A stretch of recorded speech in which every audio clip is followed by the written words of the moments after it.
We're headed over 2,000 miles from Oregon to Florida for one of the biggest coin shows in the country. Come behind the scenes with the Harry's Coin Shop team as we travel, set up, make deals, and show you what really goes into a major coin show. Hey everyone, it's Adrian here from Harry's Coin Shop and Beach City Coins. We're in Orlando, Florida for the Summer Fun Show 2026. If you've never been to a major show, you might not know that the show actually starts a day before for the dealers. They're setting up, buying, selling coins. So I'm gonna go ahead and bring you back to the action and show you a little bit of what's going on here at the show in Orlando, Florida. Hey, yeah, we're about to go to the security room, pick up our stuff, and the doors are gonna be opening here in the next 30 minutes or so. So we have a security room where we're able to leave our stuff with armed guards, and we're able to come and do a little bit of horse trading before the show. And now we're going to get ready to line up and go into the show. All right, and just touching back on what we do here before the doors open.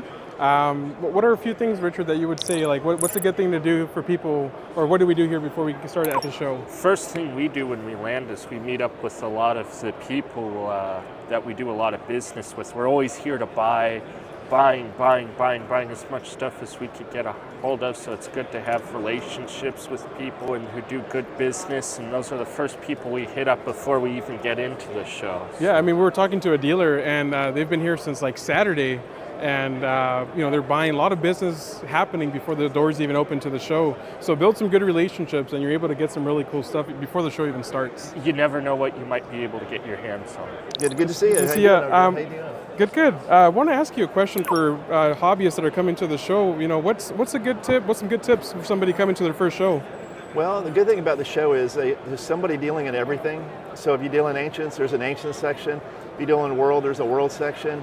The biggest dealers in the country have tables here. And then I was just talking to my friend Andy. This show seems to be like the biggest coin show of the year for smaller dealers. So there's a lot of fairly priced coins in the show. It's not all just the big dealers. So it's a little bit for everybody. So if you go in, I think you'll see a bigger selection than you would at almost any show you go to. Oh, that's awesome. And as far as any other pointers for people once they come into the show, they're starting their collection, anything to really start with, or anything you recommend? You know, right now I think silver dollars are a great deal because silver's dropped back down now to $50-something, and a lot of silver dollars have not gone up, since silver was $30-something. So I think Morgan dollars, that'd be a great place to focus energy on. From our previous conversation we were having, Redbook has changed ownership. The way they do pricing has changed a little bit. Do you still consider that like the premier, like the best place to get your retail pricing? I think, the thing about Redbook, it's a once-a-year snapshot of pricing, and it's a retail price guide. Now, the Gray Sheet also has a suite of other retail price guides that come out once a month. I think Redbook is a great snapshot, and it's also really good for like mintages and historical information, how to collect and things like that. It's not traditionally right now, for 75 years it's been the price guide, but now there's a lot of things that are more timely. But I do think it's, we take a lot of pride in the pricing. I think it's super accurate. Awesome. Appreciate it. Well, thank you, Jeff. Appreciate it. Thank you for taking the time. Hope you guys have a good show. Yeah, Thanks. thank you.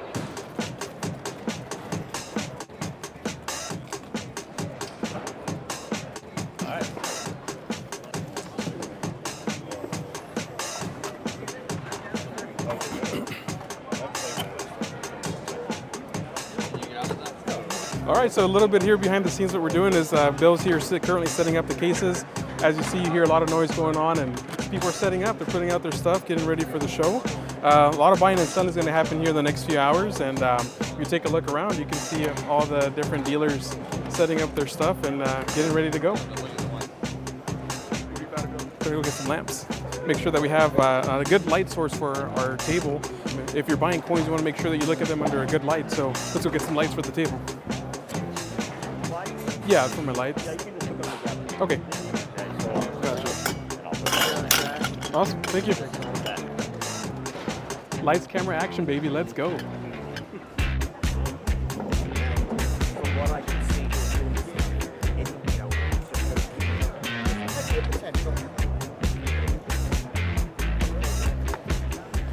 On the ship to Antarctica to be milked along the way, so they'd have fresh milk the entire time.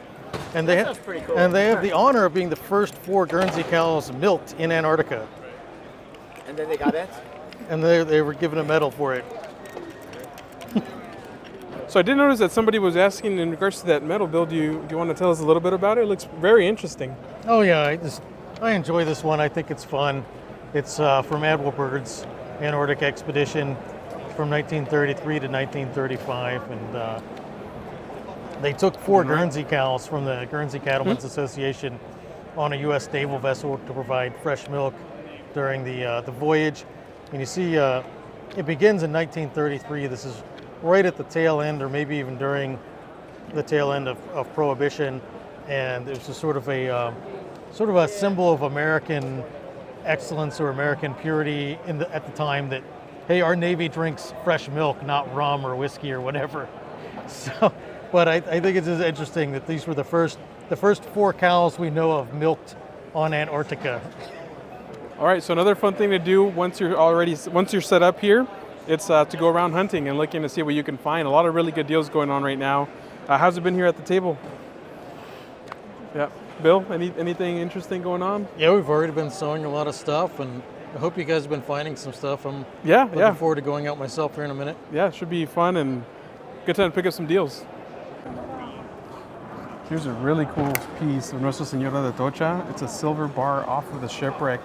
And we also have a piece of 1715 fleet of gold. It's a gold chain, and it's in a beautiful little setting there. So that was a really cool piece of shipwreck gold that we just saw from the 1715 fleet. Really cool piece when you can find them with the certificate. I mean, that really large silver bar was really cool. So a lot of interesting stuff. So we still got a lot to cover. So come on, let's go. So we're actually here with one of our giveaway winners. He won a 100-ounce silver bar that we gave away on Whatnot. That's correct? Yeah, that was it. That was what, 5-6 years ago? Yeah, it must have been like 5 years ago. Yeah, it was. Yeah, Well, 4 years ago maybe, I think it was. I think when I won it, silver was like $22 an ounce. Wow.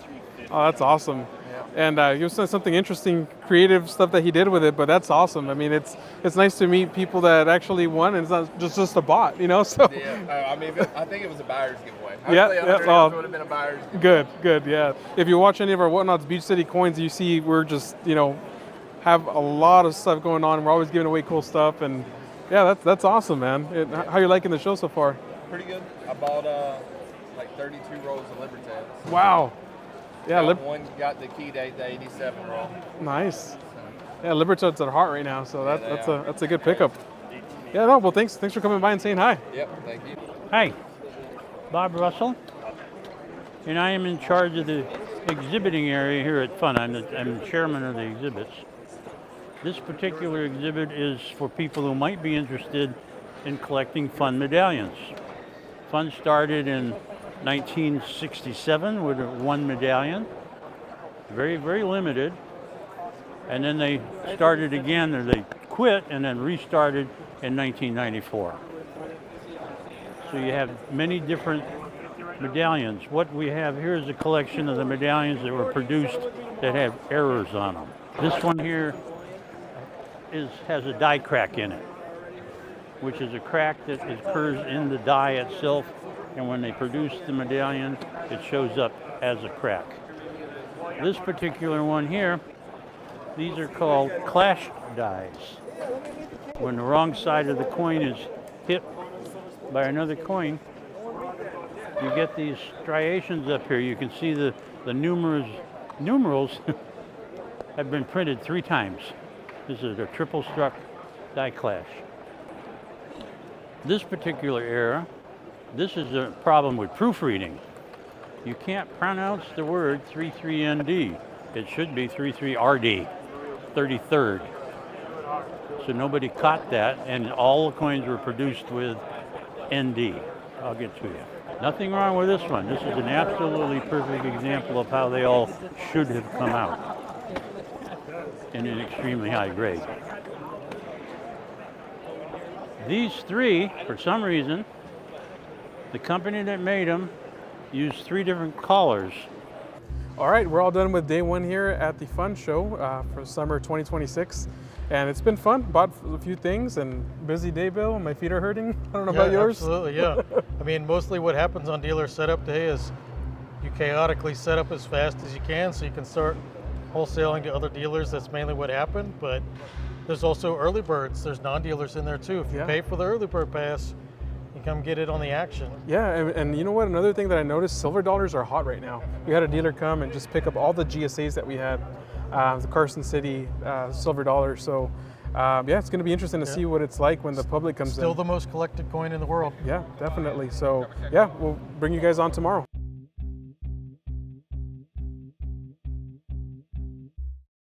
All right, so we're here at the show. It's about midday on day 2 for us on Thursday. And looks like Richard's got a wholesale deal going on here. Some really cool stuff.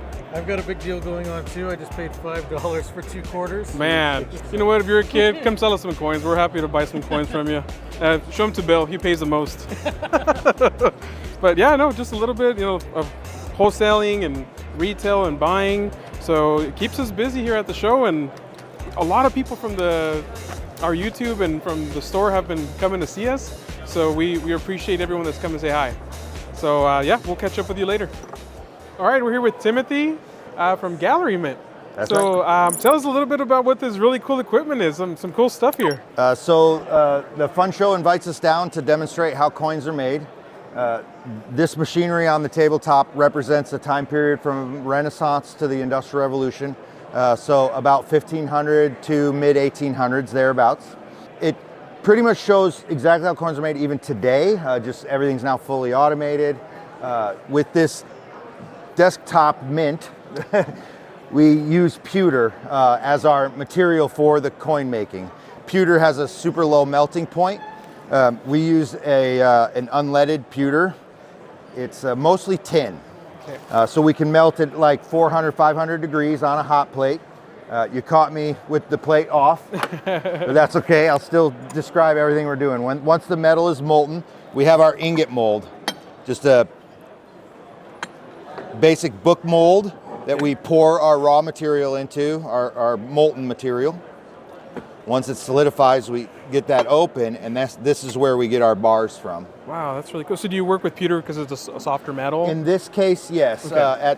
At our facilities back home, it's everything. Gotcha. Silver, gold, copper, nickel, you bet. Wow. We take the ingot and we just clean it up, cut the sprue off, trim the flashing away. Now this bar is too thick for the coin we're going to make. When working with silver and gold, you want to get to the thickness that will determine the weight of the coin itself. So what we're going to do is we're going to run this through this machine called a rolling mill. And the rolling mill has 2 steel barrels here that are parallel. And while it's running, we pass it through the rolling mill, and every time we do that, it gets a little bit thinner and a little bit longer. And so it takes multiple passes, again, just a little bit thinner, a little longer, until we finally get to the thickness that we need.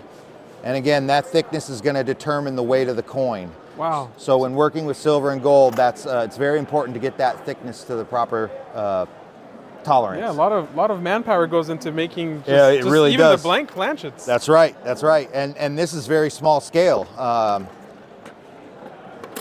We take that a strip that's been produced. This one's already got some blanks out of it, but I'm going to keep using it.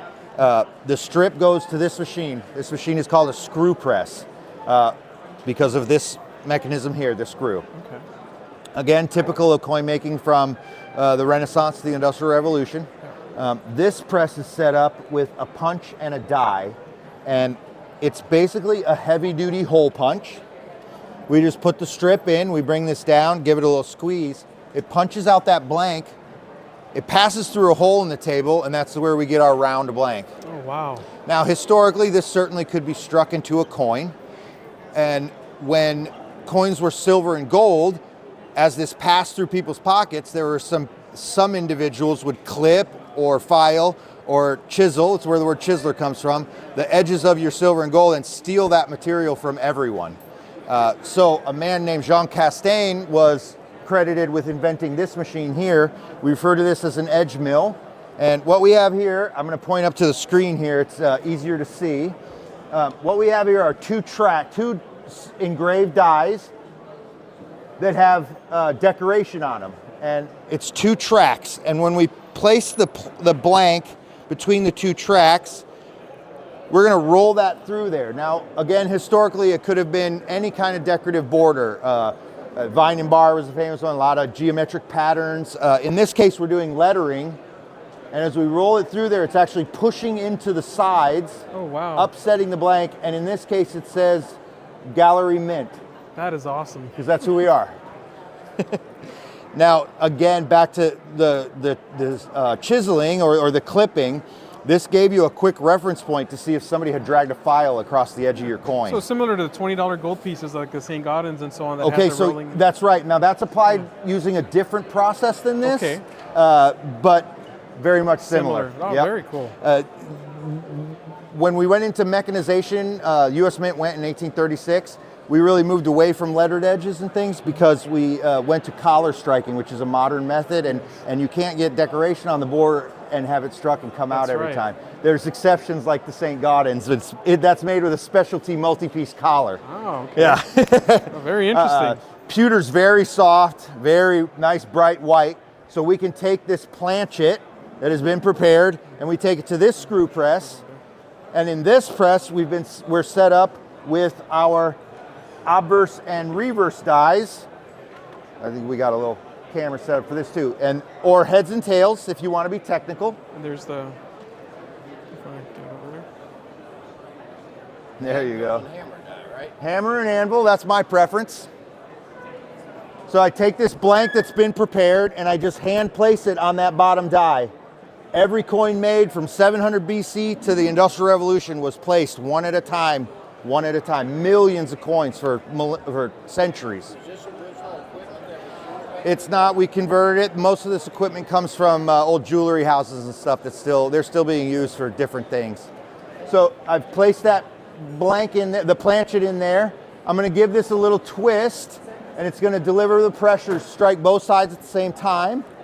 Wow, look at that. It's 1 ton of pressure, about 2,000 pounds, and that's what we're making is it's the presidential seal That is and so cool. commemorate the fun show. Oh, went out of focus there, sorry. There it is.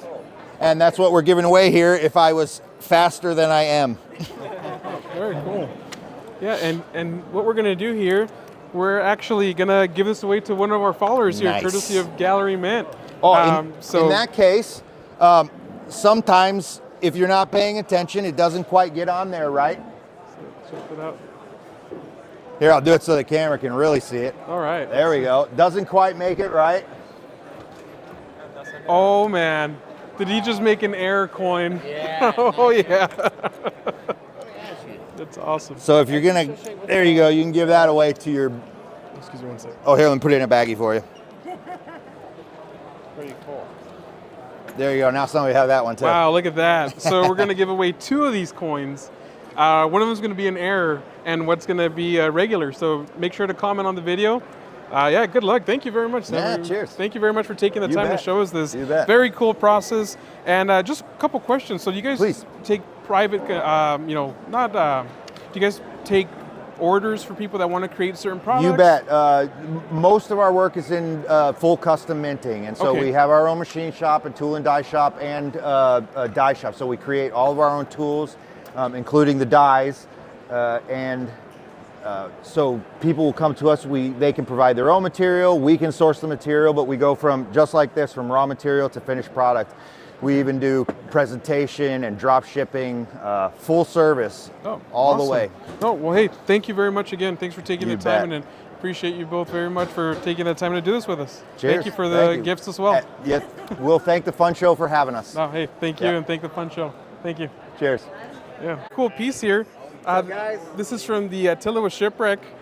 Really cool piece. This was recovered from the wreckage, and yeah, picking it up.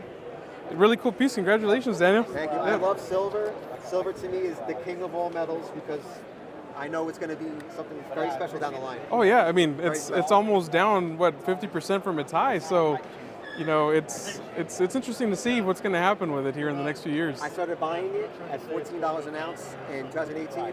Everyone thought I was nuts. They thought, oh, you're just wasting your money in this paperweight. I was like, no. It's and now they're all like, what can I buy? And this one guy I know, he started buying. He's like, Dan, what can I buy? I was like, well, right now it's 80. I told you to buy at 14. Yeah. I told you to buy at 20, Yeah. 25, Yeah. 30, and it shot up from there. Yeah. And I was like, dude, and so now he's like, is it too late? I said, no, I don't think it's too late. But then it went to 120. Yeah. And then it crashed all the way down. He's like, oh my God. I was like, no, keep going. And Yep. I think he added 1 ounce Oh, yeah, hey, you know, an ounce is better than nothing. I was but like, it's better than nothing. but I get what you're saying. I had a buddy who Yeah. he couldn't save money to save his life, and I told him, dude, start buying silver. You know, it's a Yeah. little tougher to spend than just your cash, but he was able to save some money and bought a house with it. You know, with his silver when silver went up, and he sold it at around $80 or $90 an ounce. But man, still good. He called me panicking. He was like, because he just bought a house out in Davenport, and he's like, I just spent like 500 grand on this house, and I said, okay, you spent 500 grand. You could have spent 60 Yeah. dollars. Yeah. 1 ounce. Yeah. So I'm a big supporter of silver. I have gold and stuff too, but silver I think is going to just take off. Yeah, no, I'm with you, brother. Yeah. Yeah, well, hey, thank you very much, Daniel. Yes. Appreciate it. All right, we're here with Raiden Honecker from Heritage Auctions. He's the director of U.S. Currency, and we're just, putting a video together for the people that support us and follow us, and are also getting into the hobby of collecting coins. And I know you're an expert in paper money, so just a couple pointers for people that are looking to get into maybe collecting some paper money. What are some good tips for somebody to get started with collectibles? Yeah, absolutely. So, me personally, I had my own kind of paper money collecting journey. I started collecting paper specifically when I was about 13 years old or so. But I originally started in coins, so I made that transition when I was a preteen. But anyway, what I like to tell people is you're not going to figure out what exactly you want to collect immediately whenever you start to have an interest in currency. The longer you're involved with paper money, you're going to figure out what appeals to you the most. Yeah. So, if you decide that you like currency, okay, do you like large size, small size, national banknotes, obsoletes, colonials? You might not know that answer immediately, but by piddling and buying this and that and the other, you're going to find out naturally what you enjoy the most and what, for example, colonials do you want to collect. One example of every state, you want to collect this, Georgia or, South Carolina, for example. You're going to find out your collecting interest gradually. And so don't feel like you have to know exactly what you're going to be hunting out when you go onto the bourse immediately. You're going to take your time and figure out what appeals to you the most. Yeah, So, find out what you like. I remember for me, it was finding a silver certificate in circulation. And I was a coin guy since, 7, 8 years old. I loved coins, kind of like what you did, transition a little bit into currency. And, once you start looking at currency and how scarce some of these notes are, I mean, you can find some really beautiful examples. And, there's sometimes people where they start collecting certain states and, certain types. And I myself would say to start with maybe building a typeset of, getting one of each denomination or so on. And, wouldn't you say it's a good No, good I think pointer? that's a great, you can start, most people do like to start with a classic large size typeset. Okay, you're going to get the most obtainable examples, the Black Eagle, you'll get an agricultural deuce, Yeah, we've got a those are cool. 1917 1, 1917 2, 1907, $5 legal tender wood chopper, all the great large size notes that have great nicknames. Oh, yeah. A lot of people like to start with that. And then, you can get a little bit more specific. Do you want to collect just legal tender notes? Do you want to collect silver certificates, gold certificates, treasury notes? Depends, again, open the door to collecting, and naturally you're just going to kind of figure out, all right, hey, you know what? I really like silver certificates specifically. I'm going to go for one of each denomination, or I'm going to go after one of each Friedberg number. Yeah. So there's so many different ways to collect, and that's why, currency is just such a great hobby. Yeah. Coins too, but hey, I'm a little bit partial. Yeah, it's been nice. We do some business here with Heritage, and we appreciate all you guys do, and it's always a pleasure dealing with you. So, I do want to thank you for taking the time to give us a little bit of your time, which is very valuable, and appreciate all the advice for our viewers and people that support us. So, thank you, Absolutely. Raiden. Thanks, Appreciate Adrian. it. Yeah, It's a thank pleasure. you. Thank you. A flea market with my dad, and I bought some Morgan dollars, and they were all fake. I didn't realize it until I got home, but there I was. I spent, I think it was like $20 a piece, which was a lot even then. Yeah, I just thought they were really cool. All in the slabs, Uh-huh. and they had the same serial number on them. Oh no. 10 of them. Yeah, so whenever you see And then I went online and checked it out, and they had no idea what the number was.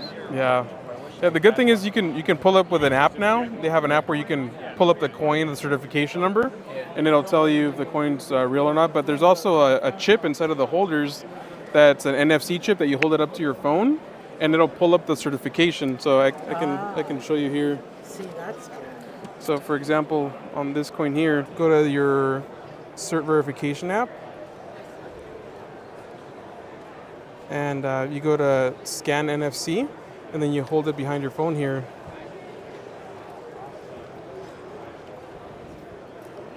And it should pull up here shortly. And then it'll show you a picture of the coin and denomination, the PCGS number and everything, and the certification number. Okay. And it'll show you, actual pictures of the coin that's in the holder. So it's a good way to verify that you're buying the exact coin that you're getting. Yeah. And it's pictures of the coin that's in the holder. So not like one, but the exact one. So that adds an extra layer of security to when you're buying certified coins. So that's a good feature that PCGS offers. But most of them just rounds. The rounds? Yeah, so there's also a machine called the Sigma verifier. So the cool thing with these machines that you can tell it exactly what you're looking for. That's the one I've got. Yep. And I figured it's worth the investment. oh, definitely.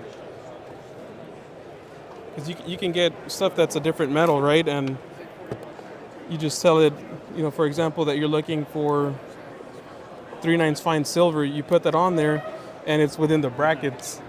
You introduce something that's a lower quality of metal, it's going to be outside the brackets. So this is also silver, but it's sterling. So it's 92.5% pure instead of 99.9% pure. So yeah, very, very cool. Good tool to have, for sure. Yeah. It's expensive, but it's worth it. Yes, expensive, but it pays for itself once you catch a couple of good fakes. Sure. Yeah. That and the pinger. The pinger, yeah.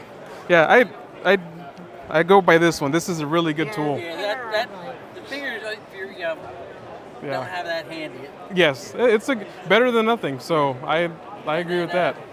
All right, we just finished here day 2 here at the Summer Fun Show. Crazy busy day. Richard's got his lunch right there. He hasn't even eaten yet. So crazy. 7 o'clock, no lunch. Crazy busy day. I mean, I think we're all running around everywhere. Bill was gone. I was gone. Richard's at the table. I'm back at the table. Crazy busy day. Definitely blessed. There was a lot of people from the online universe that came and said hi, even if they weren't necessarily shopping with us. Tons of people said, "Hey, I know you from Silver Dragons and so forth," and that was fun. Yeah, thanks to everybody from Silver Dragons that came to see us. Appreciate everyone's support and people coming to say hi. So we're very appreciative of that, and just a really, really fun show. And and sorry if we weren't at the table, but we were taking care of business. Yeah, we want to buy more stuff to be able to sell to you guys and to our public. They appreciate everything we do. So thank you. See you around. These I've had for many, many years. I don't wear them. I actually looked through. I'm looking for a typeset for a friend, but I've already. I bought this watch in Korea, and I don't know if it's. Yeah, I'll take a look at it. Don't sweat it.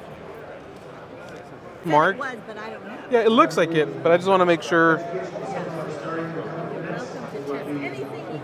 Thank you. Even me.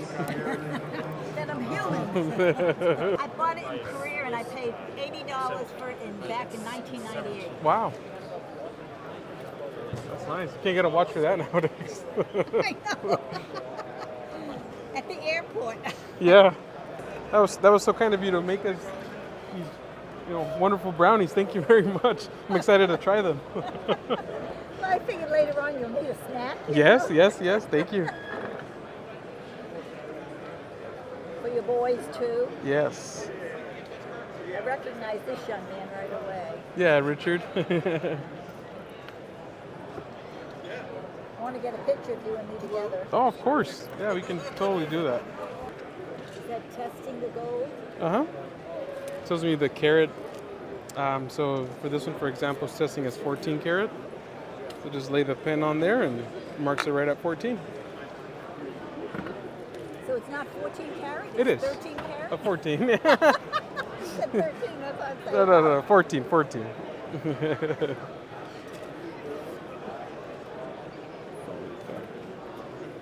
this little one too. Gold. Thank you. I've had that since I was in my 20s. Oh my goodness. And I'm 82 now, so imagine how long I've had. Oh, not long. Probably recommend I remember the older. Richard, could you get me a plastic bag when you get a chance?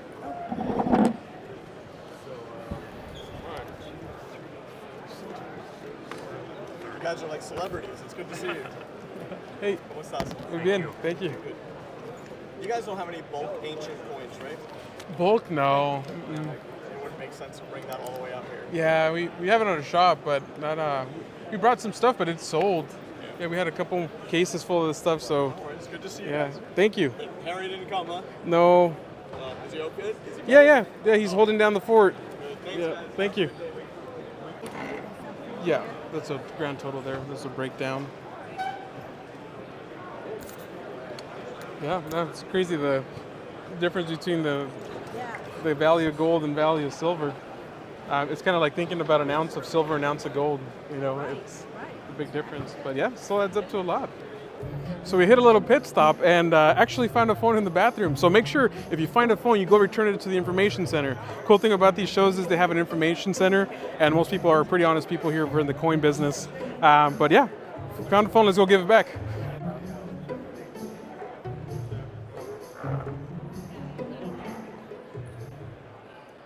Hello, found this in the bathroom. Okay, great. Thank you so much. Yeah. No, don't get up. Don't get up. Just wanted to do a little bit of an interview here with Bill. Are you in the coin business at all or anything? Well, let me tell you, man, I'm in the coin business. I take any money that anybody give me. I'm in the paper business too. I take checks too, buddy. All right, so we're heading out. Been a successful show.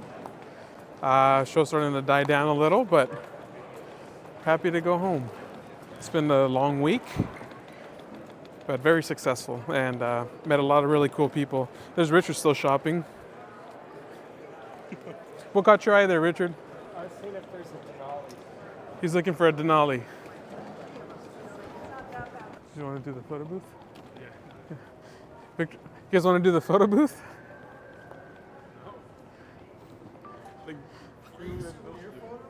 All right. Take care of that stuff.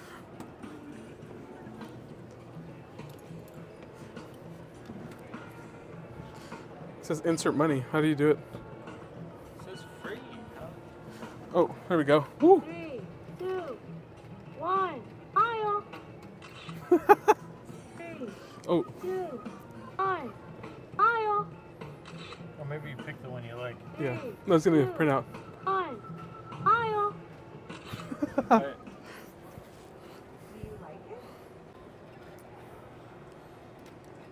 Okay, Bill, you got it beat. All right, let's see. Oh, lordy, Lord. All right, Richard, let's see yours. Let's see Richard's pictures here. Oh my God. Richard, you know a lucky viewer is gonna get that, right? Yeah. It's Bill's turn.